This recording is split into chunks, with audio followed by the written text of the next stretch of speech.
일상에 바쁜 여러분들을 대신해서 지식과 인사이트를 정리해드리는 매일 독서, 매일 인사이트입니다. 오늘은 지리의 힘 2권, 이 책에 대해서 한번 살펴보도록 하겠습니다.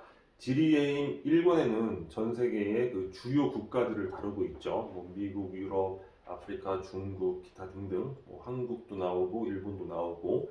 그런데 지리의 힘 2권은 우리가 개인적으로 그다지 관심이 없는 그런 나라들로 구성이 되어 있어요. 그래서 이 책을 꼭 읽어야 하나 고민을 했는데, 초반 부분을 좀 읽다 보니까 이 책이야말로 그 어떠한 심리학 서적이라든가 인문학 서적 그런 것들을 능가하는 치유의 책이 되지 않을까. 우리의 삶을 되돌아보고 우리의 정서, 행복감 이런 것들을 다스릴 수 있는 책이 되지 않을까, 그런 생각이 들었습니다. 매우 큰 위로가 되는 그런 책이지 않나.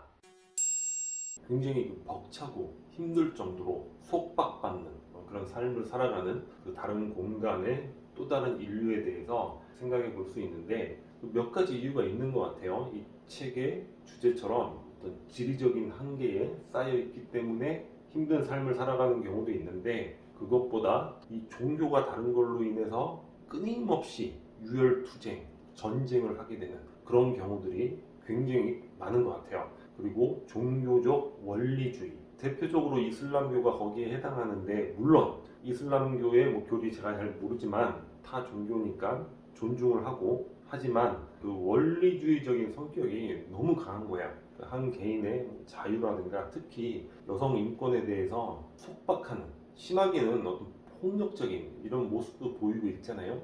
그런 내용들을 보면서 우리나라에 종교적 원리주의가 없는 게 참 다행이다. 우리는 다양한 종교가 있지만 사실 다 기복 종교잖아요. 그래서 종교적 갈등 이런 게 없는 게 얼마나 감사해야 되는 건지, 그런 생각도 해보게 됐습니다. 그리고 인종 문제, 그냥 민족이 다르고 인종이 달라가지고 한 국가 내에서도 여러 다양한 인종이 있어서 끊임없이 또 내전을 벌이는 거예요. 예전에는 단일 민족 하면 우리가 무슨 단일 민족이야, 유전자 조사하면 다 다를 텐데 그랬는데, 이 책을 읽으면서 단일 민족 신화는 굳건히 지켜나가야 되겠다, 이런 생각까지 하게 됐습니다. 일단 이 책을 통해서 얻게 된 핵심적인 엑기스를 한번 정리를 해봤어요. 이 내용은 데일 카네기의 자기 관리론에 나오는 내용이에요. 역사서를 읽어라, 거기에 지리서를 읽어라까지 플러스를 해봤습니다. 자, 세상은 언제나 고통스러운 말세이고 문명은 항상 무너지기 직전에 있었다는 사실, 우리는 역사서를 통해서 그걸 알 수 있죠. 물론 학교 다닐 때 시험 공부용으로 읽다 보니까 그 삶을 살았던 사람들과 동떨어진 사건으로만 공부하고 이해하고 그랬는데, 그런 사건들이 있었을 때 당시를 살아갔던 사람들, 그 인류의 그 참혹한 모습들, 그런 것들을 우리는 역사서를 통해서 느끼고 알 수 있다는 거예요. 만년을 관통하는 장기적인 관점을 가져라. 그러면 당신의 문제는 사소한 것일 뿐이다. 우리 굉장히 불안하고 좌절하고 불편해하고 고통받고 두려워하고 그렇잖아요, 인생을. 역사서를 통해서 그런 것들이 사소한 것이다, 만년의 시간을 관통하는 관점을 가지라는 거죠. 거기에 플러스해서 지금 이 지리의 힘과 같은 책, 지리서를 읽으라는 거예요. 온전한 나라가 없다는 것, 온갖 고통 속에 신음하는 인류가 있다는 사실, 그걸 알게 된다는 거죠. 그러니까 전 지구적 관점을 가지라는 거예요. 역사는 만년의 시간. 자, 지리적으로는 전 지구적 관점. 그러면 당신의 문제는 사소한 것일 뿐이다. 제가 직접적으로 이 책을 통해서 이런 깨달음을 얻게 된 것 같습니다. 그러면 책 속에서 소개하고 있는 그 나라들 간단히만, 주요 키워드만 한번 살펴보도록 할게요. 자, 호주가 나오는데, 호주는 지금까지 말씀드렸듯이 종교적 원리주의, 인종 내전, 쿠데타 이런 것과는 관련이 없죠. 1인당 국민 소득이 5만 3천 불에 달하는 굉장히 부자 나라고, 여러 부분에서 선진적인 그런 시스템을 갖고 있는 나라인데, 저자가 이 나라를 다루고 있는 이유는 이 미중 갈등 이 상황에 있어서 호주가 어떻게 온전히 자신의 국가를 유지해 나갈 수 있을까, 그런 문제에 봉착해 있다는 거예요. 호주의 북단인 인도네시아도 있고 파푸아뉴기니도 있고 여러 섬들이 있잖아요. 거기에 중국이 아주 적극적으로 진출을 하고 있다고 합니다. 그리고 북쪽에서 호주를 진출하게 되면 공격을 한다거나 하게 되면 너무 대륙이 방대하기 때문에 호주 대륙을 반으로 나눠서 윗지역은 그냥 포기할 수밖에 없는 그런 형국이라는 거예요. 지리적 덫이라는 거죠. 그래서 호주는 미국을 선택해서 미국에 전적으로 협조를 하면서 의지를 하고 있다고 합니다. 그래서 중국과의 관계에 있어서는 갈등을 빚고 있죠. 그런데 중국과의 갈등, 전 세계 모든 나라가 마찬가지인데 거기에 봉착했을 때 중요한 문제가 뭐냐면 중국으로 수출하는 물건들, 수출이 봉쇄된다는 거예요. 자원이라든가 농산물, 수출이 봉쇄되는 그런 것들. 그 대중국 관리가 이제 쉽지만은 않다는 거죠. 두 번째는 이란인데 인구가 8,600만 명이고 상당히 많죠. 국민소득이 2만 불. 생각보다 상당히 또 수준이 있는 것 같아요. 국가 안에 막 큰 산맥들이 지나가고 있기 때문에 적이 침공하기도 쉽지 않다는 거예요. 그 산맥들을 넘어가야 되니까. 그런데 그런 산맥으로 인해서 국민을 통합시키기도 쉽지 않은 지역이라고 합니다.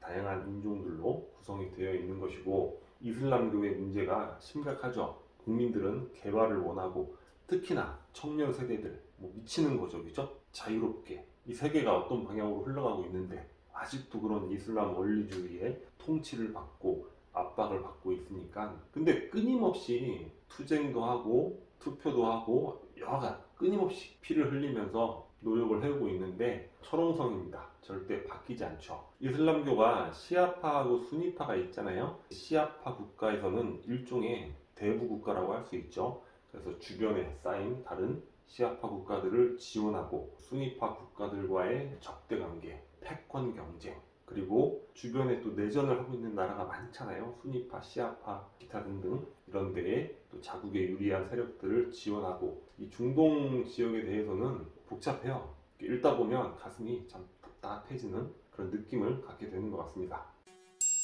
사우디아라비아는 인구가 3,580만 명인데 이 중에 자국 인구는 2천만 명이 안 돼요. 나머지 인구는 사우디아라비아 인구를 위해서 봉사하는, 그러니까 노동을 하는 그런 외국인 근로자들로 구성이 되어 있다는 거예요.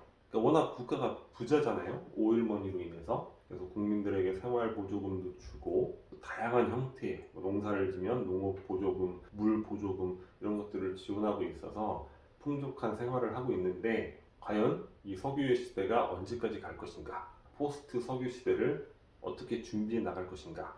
사우디아라비아 내에서도 뭔가 조금 깨인 그런 통치자들이 있잖아요. 아랍에미리트의 두바이처럼 그런 노력을 많이 하고 있다는 거예요. 그런데 그런 것들이 잘 구현이 될 것인가? 그런 의문을 이 저자는 갖고 있는 것 같습니다. 그리고 중동 지역에서 수니파 국가의 대부로서 또 대외적 관계, 참 미묘한 이런 것들에 대해서 이야기를 하고 있습니다. 네 번째는 영국인데 우리가 워낙 잘 아는 나라잖아요.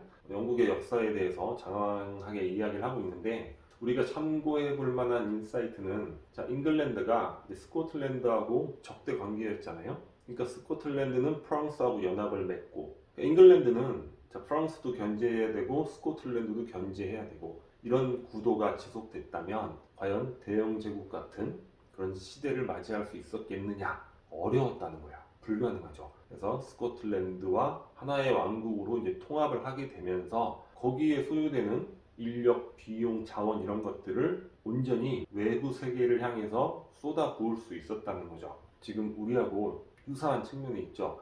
우리가 북한과의 긴장 관계 이것 때문에 얼마나 많은 인적 자원, 물적 자원 이런 것들을 쏟아붓고 있잖아요. 이런 것들이 조금만이라도 느슨해진다면 그런 역량을 우리가 충분히 세계를 향해서 쏟을 수 있지 않을까. 사례를 잉글랜드와 이제 스코틀랜드의 역사적 사례를 통해서 우리가 배워볼 필요가 있지 않을까 그런 생각을 해봤습니다. 다섯 번째는 그리스인데 그리스는 아주 오랫동안 오스만 투르크의 지배를 받았나 봐요. 그러니까 지금 터키의 과거 국가라고 할 수 있죠. 그리스와 터키는 굉장히 갈등 관계가 심하다고 합니다. 그리스는 서방 세계를 등에 업고 바로 터키 바로 밑에 있는 키프로스, 사이프러스라고 하는데 거기까지도 소유권을 인정받게 되는 거예요. 터키로서는 도저히 인정할 수가 없는 거죠. 자신들에게 너무 손해라고 생각을 하는 거예요. 그리스도 이 쿠데타도 많이 발생하고 억압적 정권이 아주 오랫동안 국가를 통치를 했더라고요. 그리고 그리스 재정 사태, 우리가 뭐 복지에 돈을 많이 쓴다 이렇게 오해를 하고 있는데, 예전에 살펴봤는데 부정부패가 원인이라는 거예요. 그러니까 가처분 소득 중에서 공무원에 대한 뇌물로 쓰는 게 거의 고정적으로 정해져 있을 정도로 큰 비용을 차지하고 있다고 합니다. 여러 면에서 선진화의 발판을 만들지 못했고, 내부적 갈등 이런 것들로 이제 쉽지 않은 시간들을 보내고 있다고 합니다.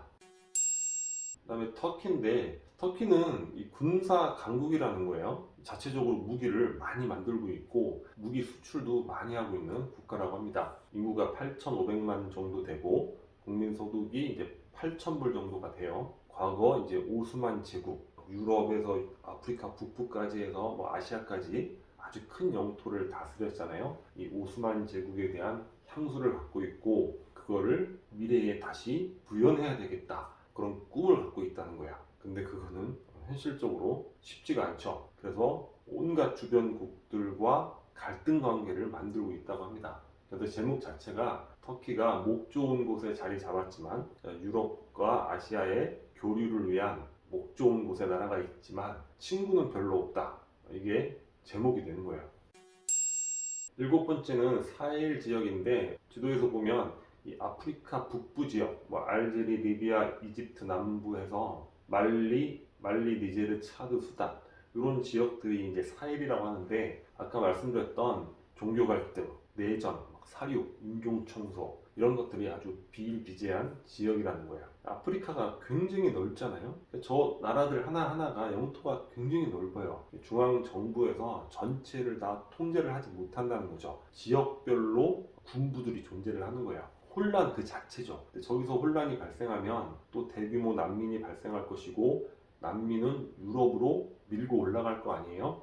그리고 과거 프랑스 식민지였던 그런 나라들도 많기 때문에 프랑스 정부가 이 사헬의 안정을 위해서 많은 지원과 투자를 하고 있다고 하는데, 버거운 거죠. 그래서 미국에게 SOS를 보내는데, 미국 입장에서는 여기에 힘을 쏟을 만한 그런 여력이 없는 거예요. 중국과의 패권 경쟁에 몰입을 해야지 뭐 아프리카에 우리가 신경 쓸 이유가 있는가, 이런 스탠스를 취하고 있어서 프랑스가 애를 태우고 있다고 합니다.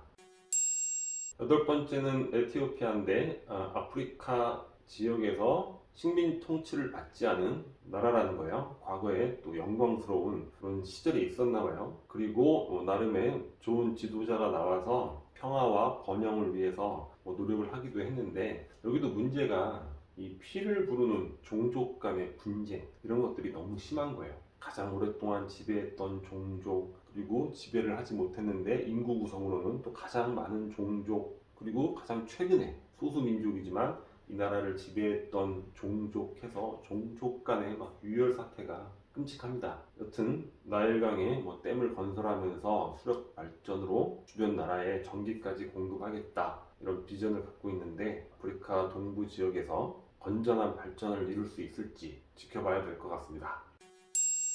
아홉 번째는 스페인인데, 우리가 스페인 하면 물론 프랑스나 독일 정도의 경제 수준은 아니지만 그래도 서유럽 국가구나 이렇게 생각을 하잖아요. 유럽적인 이미지. 그런데 이 나라가 1975년도에 새 국왕이 등극하기 전까지는 우리가 생각하는 그런 유럽적 이미지의 국가가 아니었다는 거예요. 스페인 내전, 많은 외국인들이 참전을 했잖아요. 거기서 실권을 쥔 프랑코가 또 독재, 권위주의적 정권을 오랫동안 유지를 해왔죠. 75년 새 국왕이 등극하면서 메시지가 뭐냐면, 스페인은 유럽의 일부가 되어야 된다, 스페인 국민은 유럽인이기도 하다, 이렇게 이야기할 정도로 그 전까지의 스페인은 유럽적이지 않은 그런 나라였다는 게 독특했던 것 같습니다. 그리고 FC 바르셀로나 알잖아요. 카탈루냐 지역 독립을 원하고 있고, 북쪽으로 바스크 지역 독립을 원하고 있다는 거예요. 스페인도 지리적으로 중앙 통제가 쉽지 않은 그런 한계가 있어서 이 중앙 정부와 지방 정부의 극심한 대립이라든가 이런 것들이 이제 지리에 덫이 되고 있다, 이렇게 이야기를 하고 있습니다. 이외에도 우주에 대해서 이야기를 하고 있는데, 인류가 우주 탐사라든가 우주 개발에 모두가 동의하는 룰을 만들 수 있을 것인가, 힘들겠죠. 그래서 앞으로 우주 진출이 더욱 가속화되면서 우주가 또 다른 아프가니스탄이나 이라크가 될 수도 있다. 아주 혼돈 그 자체가 될 수도 있다. 이렇게 이야기를 하고 있습니다. 지리에 대한 이야기는 역사에 대한 이야기를 품을 수밖에 없죠. 그래서 이 책은 어떤 측면에서 또 역사책이기도 해요. 여튼 각 나라들에 대한 지식 이런 것들을 얻는 것도 의미가 있겠지만 그런 세부 지식을 떠나서 아까 말씀드렸듯이 우리가 역사서를 읽음으로 인해서 만년을 관통하는 관점, 그리고 지리서를 읽으면서 전 지구를 아우르는 관점. 그럼 어떻게 됩니까? 지금 나의 삶에 넬셈의 기술을 아주 자연스럽게 적용할 수 있고 나를 괴롭히는 이런 온갖 고민, 고통 이런 것들이 아주 사사롭게 여겨질 수 있다. 치유의 책으로서도 한번 읽어보시면 좋지 않을까 그런 생각을 해보게 됩니다. 자, 오늘 영상은 여기서 마치도록 하겠습니다. 캐릭터와 구독 버튼이고요. 구독과 좋아요 많이 부탁드리겠습니다. 감사합니다.